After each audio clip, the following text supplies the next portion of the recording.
Halo Batik Lovers, kami dari Batik Organik Official Channel akan memperkenalkan tentang bagaimana perbatikan Indonesia. Nah, kali ini kita akan mengangkat tema tentang sejarah batik di Indonesia. Gimana sih perkembangannya? Penasaran kan? Yuk bantu like, follow, dan komen, serta subscribe untuk bentuk kepedulian kamu terhadap UKM batik di Indonesia. Nah, langsung aja yuk kita mulai tentang sejarah batik di Indonesia. Sejak dulu, Indonesia dikenal dengan keberagaman budaya yang sangat kaya. Dari mulai tarian, kemudian ada alat musik dan rumah adat, dan juga ada keberagaman budaya lainnya seperti batik. Nah, untuk batik ini, dia walaupun identik dengan keberagaman budaya Jawa, tapi saat ini batik sudah dikenal di seluruh wilayah di Indonesia. Nah, tentunya dengan karakteristik masing-masing wilayah tersebut. Nah, masuk ke definisi batik, pengen tahu kan arti batik itu dari mana? Nah, batik yang pertama didefinisikan dari kata amba dan titik. Amba itu berarti luas atau lebar, dan titik secara umum didefinisikan sebagai menghubungkan titik-titik menjadi suatu pola atau gambar pada kain tertentu. Nah, definisi kedua, lain lagi nih menurut SNI nomor 08/1989, batik berarti adalah tekstil yang dilakukan pewarnaan menggunakan corak khas Indonesia dan pada prosesnya menggunakan lilin atau malam sebagai perintahnya. Nah, lanjut definisi ketiga, batik berasal dari kata baka dan setitik, yang artinya baka setitik itu bertindak dengan pelan-pelan. Nah, udah tahu kan 3 definisi batik tadi? Lanjut ke teknik batik.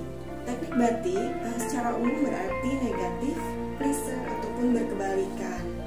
Nah, pengen tahu kan maksud dari arti teknik batik ini? Nah, yang pertama, teknik batik itu biasa dilakukan dengan canting, atau hasilnya bisa disebut sebagai batik tulis. Nah, teknik yang kedua yang kita tahu adalah teknik dengan cap dengan menggunakan tembaga. Nah, ini biasanya yang sehari-hari kita pakai, kebanyakan beredar di masyarakat itu adalah jenis batik cap yang menggunakan tembaga. Nah, untuk yang ketiga, teknik ketiga itu biasanya dilakukan dengan teknik pengikatan atau ikat celup. Ikat celup ini biasanya disebut dengan teknik jumputan. Nah, selain 3 teknik tadi, ada juga disebut dengan teknik colet ataupun lukis. Teknik colet ataupun lukis ini biasanya dilakukan untuk mewarnai batik pada pewarnaan kedua. Nah, yang biasa beredar di masyarakat juga, ini ada yang namanya batik printing. Nah, biasanya batik printing ini tidak bisa dibedakan atau sulit sekali dibedakan dengan batik jenis cap ataupun tulis.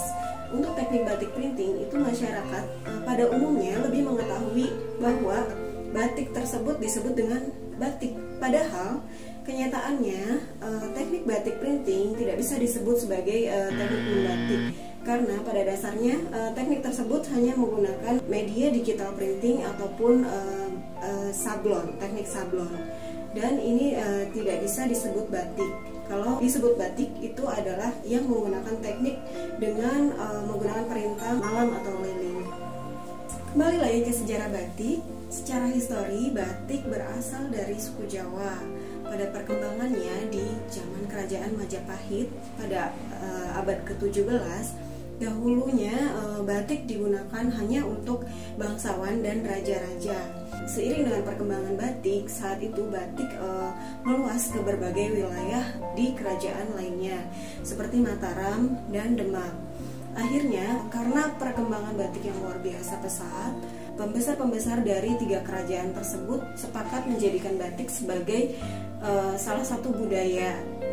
Nah, untuk zaman keemasan batik sendiri berasal dari batik Sudagaran Solo, di mana pada saat itu, pada abad 20, batik Sudagaran Solo memiliki motif-motif batik di luar pakem kerajaan, motif raja-raja, sehingga banyak disukai oleh masyarakat. Seiring dengan perkembangannya, dari Solo batik meluas ke wilayah Yogyakarta, Dan di Yogyakarta pun batik-batik digunakan oleh raja-raja dan bangsawan. Tetapi dalam perkembangannya, karena banyaknya anggota keluarga kerajaan yang keluar dari istana atau keraton, jadi batik juga dikenal lebih luas di masyarakat umum.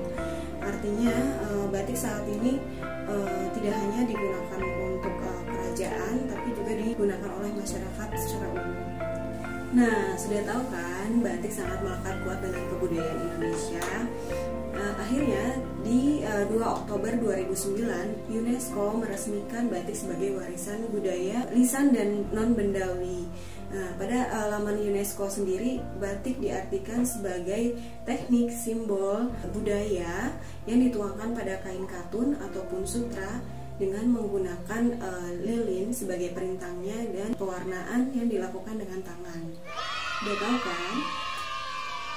Nah, nyambung kan dengan yang aku sudah jelaskan sebelumnya, bahwa batik yang dikategorikan batik adalah yang dilakukan pewarnaan dengan menggunakan tangan. Nah, untuk batik print yang kita kenal luas seperti saat ini, itu tidak bisa dikategorikan batik karena dia menggunakan pewarnaan dengan mesin. Nah, setelah diresmikannya oleh UNESCO batik sebagai warisan budaya dunia dari Indonesia, batik saat ini berkembang sangat pesat dan hampir di setiap wilayah atau daerah memiliki karakteristik batik masing-masing. Dan juga saat ini batik dikenal oleh masyarakat di luar negeri, yaitu pun go internasional.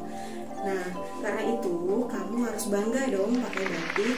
Batik bukan hanya sekedar kain tekstil biasa, tapi batik memiliki makna dan nilai-nilai yang terkandung di dalamnya, memiliki histori dan juga memiliki filosofi tersendiri dari daerah yang berbeda-beda. Oke, itu dia ulasan tentang batik kali ini. Kalau kamu mau ada kita bahas di channel ini, tolong isi di komen ya. Dan jangan lupa untuk subscribe dan like channel ini. Terima kasih, sampai jumpa di video selanjutnya.